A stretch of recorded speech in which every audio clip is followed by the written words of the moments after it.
Hello friends, আমি আজকে কচুরলতি চিংড়ি দিয়ে রেসিপি শেয়ার করব। কচুরলতিটা ভালো করে ধুয়ে নিয়ে তারপর কড়াই জল দিয়ে ওর মধ্যে নুন দিয়ে কচুরলতিটা হাফ সেদ্ধ করে নেব।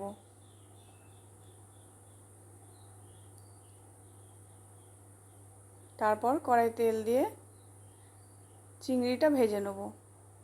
চিংড়িটা একটু লাল লাল করেই ভাজবো। তারপর ওর মধ্যে কালো জিরে দিয়ে পেঁয়াজ দিয়ে ভালো করে লাল লাল করে ভেজে নেব। তারপর একটা পেস্ট তৈরি করব।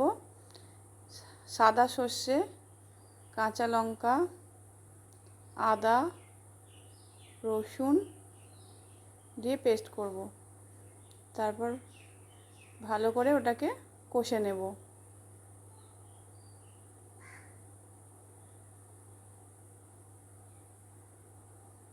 ওর মধ্যে কাশ্মীরি লাল লঙ্কা পরিমাণ মতন দেব।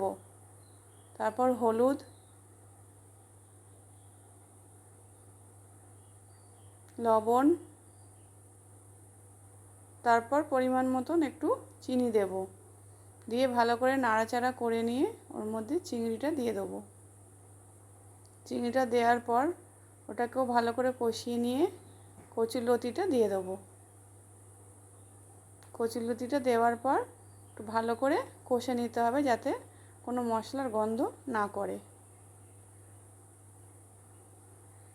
তারপর জল দেব, দিয়ে রান্নাটা হতে দেব।